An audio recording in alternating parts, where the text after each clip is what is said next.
Pour chaque message, lisez d'abord les questions. Écoutez une première fois l'enregistrement et commencez à répondre. Écoutez une deuxième fois et complétez vos réponses.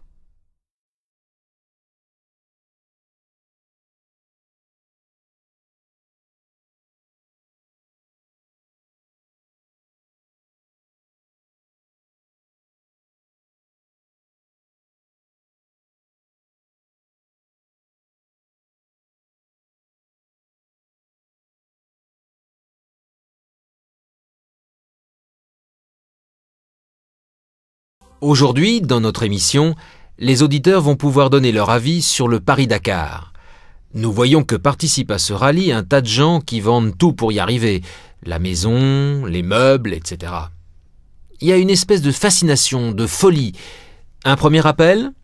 La folie, justement, c'est le mot, monsieur Delamotte. Ce sont des malades. Oui, bon, notre société est peut-être un peu malade, mais cette course représente pour elle ce qui reste d'aventure. On peut se tuer dans ce rallye. Mais l'aventure fait des dégâts. Est-ce qu'on pourrait imaginer un tel rallye en France, avec des voitures, des camions à travers champs? Les paysans ne se laisseraient pas faire. Mais pour les paysans africains, c'est beaucoup plus difficile. Bien sûr, mais tout le monde n'est peut-être pas du même avis que vous.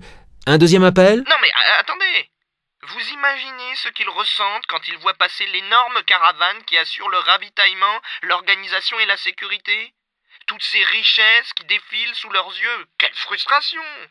Quand on pense que le budget annuel de la santé de certains pays africains équivaut à 3 ou 4 fois celui des grosses équipes du rallye, en plus, ces gens-là ne s'intéressent même pas au pays qu'ils traversent, ni aux gens qui y habitent. La seule chose qui compte pour eux, c'est la course. La misère, ils ne la regardent même pas.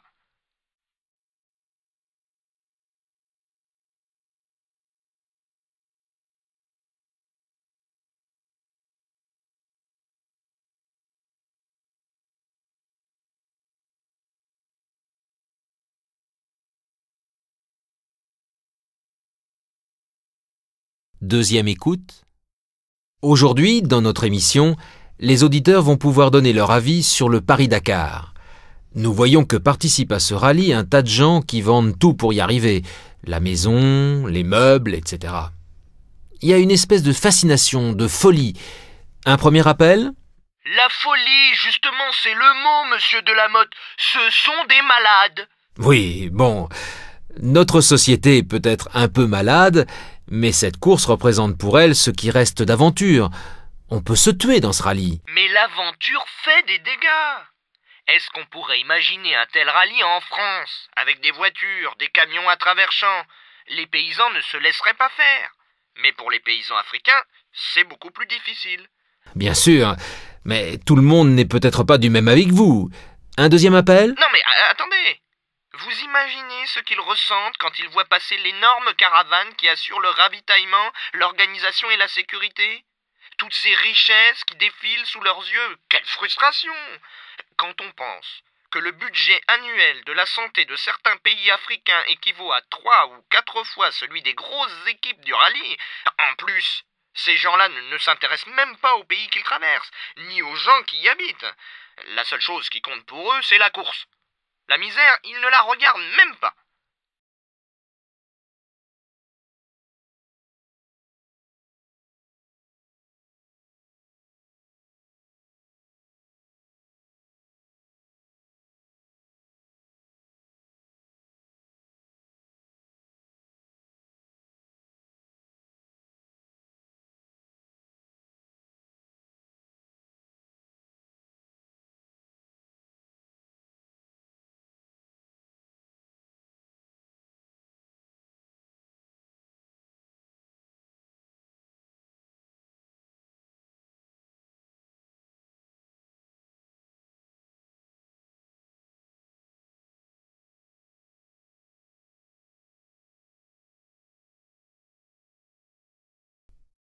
Les vendanges approchent et, avec elles, les désormais traditionnelles foires à vin dans les grandes surfaces. Pour en parler, j'ai aujourd'hui à mes côtés le responsable de la Revue du vin de France.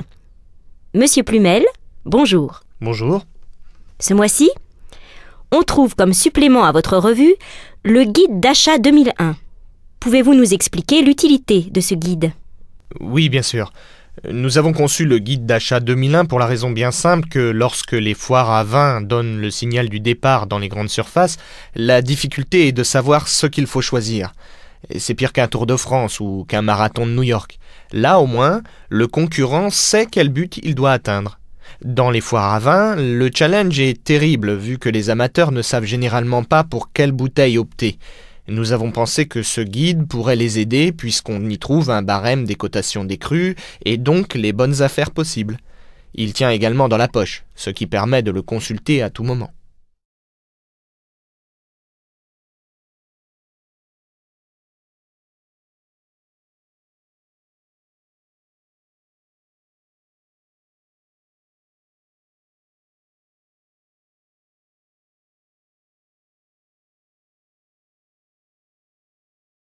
Deuxième écoute. Les vendanges approchent et, avec elles, les désormais traditionnelles foires à vin dans les grandes surfaces. Pour en parler, j'ai aujourd'hui à mes côtés le responsable de la Revue du vin de France. Monsieur Plumel, bonjour. Bonjour. Ce mois-ci, on trouve comme supplément à votre revue le guide d'achat 2001. Pouvez-vous nous expliquer l'utilité de ce guide? Oui, bien sûr. Nous avons conçu le guide d'achat 2001 pour la raison bien simple que lorsque les foires à vin donnent le signal du départ dans les grandes surfaces, la difficulté est de savoir ce qu'il faut choisir. C'est pire qu'un Tour de France ou qu'un marathon de New York. Là, au moins, le concurrent sait quel but il doit atteindre. Dans les foires à vin, le challenge est terrible vu que les amateurs ne savent généralement pas pour quelle bouteille opter. Nous avons pensé que ce guide pourrait les aider puisqu'on y trouve un barème des cotations des crus et donc les bonnes affaires possibles. Il tient également dans la poche, ce qui permet de le consulter à tout moment.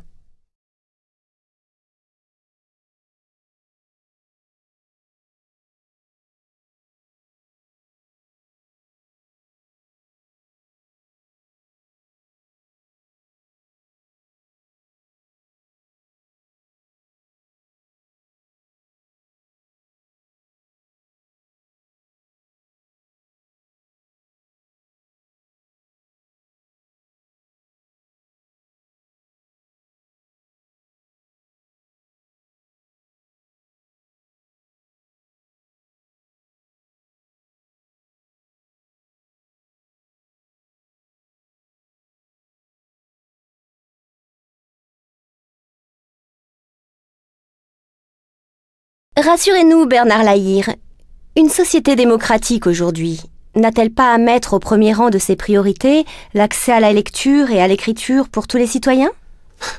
Comment ne pas souscrire entièrement à cet idéal? Je refuse simplement que ceux qui n'accèdent pas au savoir soient suspectés de ne pas être de bons pères, de vrais citoyens et des humains accomplis. Ne minimisez-vous pas quand même leur handicap et leur souffrance? Mais pas du tout.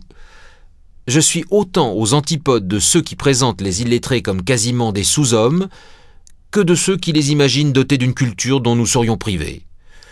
Il ne faut pas oublier que les liens de solidarité existent encore. De nombreuses études montrent que les gens en difficulté avec l'écrit utilisent leur réseau de proches et développent des stratégies de contournement pour se débrouiller. Contrairement à ce que l'on raconte, j'ai rencontré des parents fiers de s'appuyer sur des enfants capables d'écrire à leur place.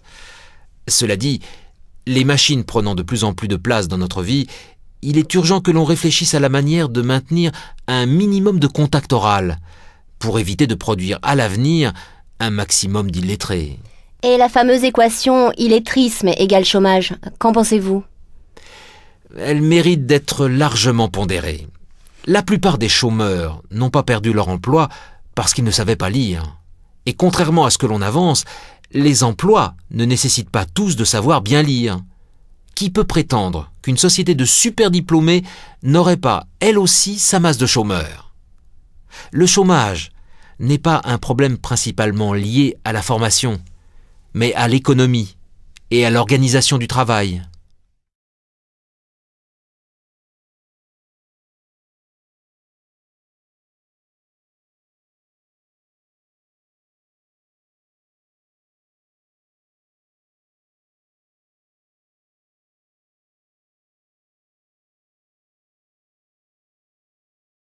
Deuxième écoute. Rassurez-nous, Bernard Lahire. Une société démocratique aujourd'hui n'a-t-elle pas à mettre au premier rang de ses priorités l'accès à la lecture et à l'écriture pour tous les citoyens ? Comment ne pas souscrire entièrement à cet idéal ? Je refuse simplement que ceux qui n'accèdent pas au savoir soient suspectés de ne pas être de bons pères, de vrais citoyens et des humains accomplis.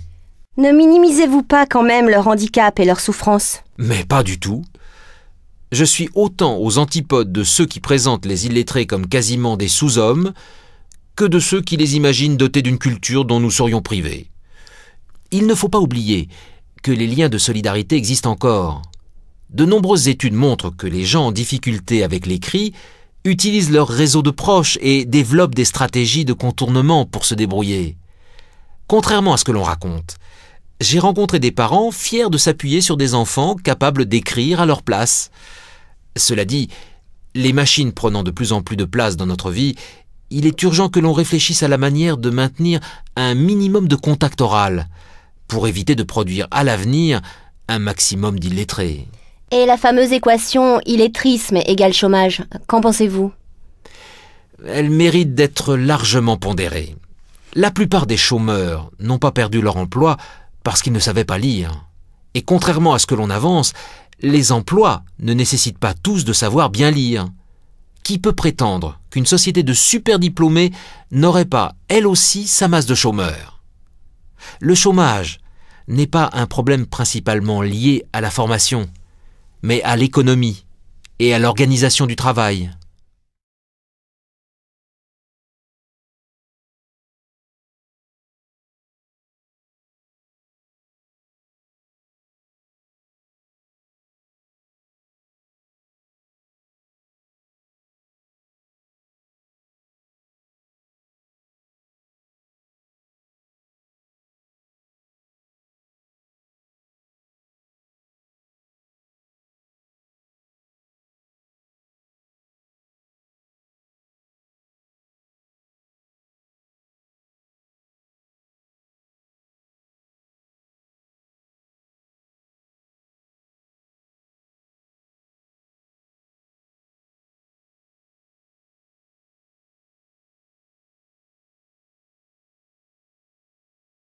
Bonjour Sonia, vous êtes présidente de l'AFJ, l'association des femmes journalistes. À quoi sert cette association ? Elle a pour rôle de défendre la place des femmes dans les médias, ce qui marche dans deux sens. D'une part, défendre leur place effective au sein des rédactions, veiller à ce qu'on respecte la parité, qu'on traite bien les femmes journalistes, aider les pigistes à trouver du travail. Et d'autre part, faire attention au traitement de l'info, à la place des femmes dans les médias. Et quelle image de la femme les médias propagent-ils ? Vous savez, les médias ne font que refléter un problème social. Il est vrai que la vision des femmes à la télé est plutôt effrayante. On a le choix entre les super-héroïnes, qui n'ont aucune vie privée, ou bien les femmes au foyer. Quant aux autres médias, il y a toujours un véritable problème de parité. On donne trop peu la parole aux femmes. Il est malheureusement rare de trouver des interviews ou des avis de femmes. Comment l'association aide-t-elle les femmes journalistes ? Nous regroupons toutes sortes de personnes de la profession. Journalistes en place, pigistes, documentalistes, reporters. Nous essayons d'abord de les aider au quotidien à trouver des formations, des idées, à placer des sujets s'il s'agit de pigistes. Nous organisons aussi des rencontres et des discussions entre journalistes de toutes origines pour discuter de leurs difficultés. Nous décernons aussi des prix qui servent surtout à nous faire connaître. Et quel est votre objectif pour l'AFJ à présent que vous en assumez la présidence ? J'aimerais redonner un souffle nouveau à l'association, en me concentrant sur les actions de terrain, en fédérant un réseau avec les autres associations féministes, en aidant réellement toutes nos adhérentes. Mais attention, il ne s'agit pas d'une bataille contre les médias. Au contraire, il s'agit de collaborer et de réfléchir ensemble pour faire avancer les choses.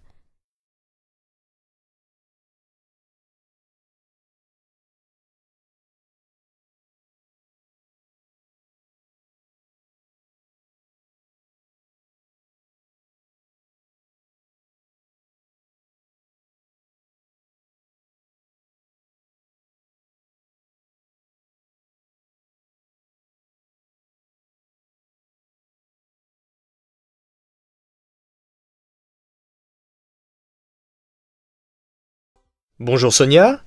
Vous êtes présidente de l'AFJ, l'association des femmes journalistes. À quoi sert cette association ?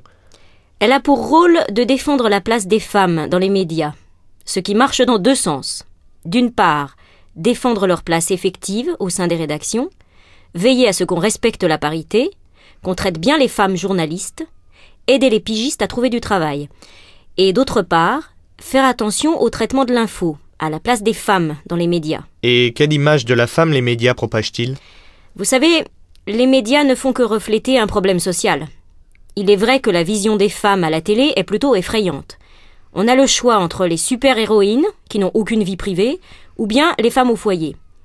Quant aux autres médias, il y a toujours un véritable problème de parité. On donne trop peu la parole aux femmes. Il est malheureusement rare de trouver des interviews ou des avis de femmes.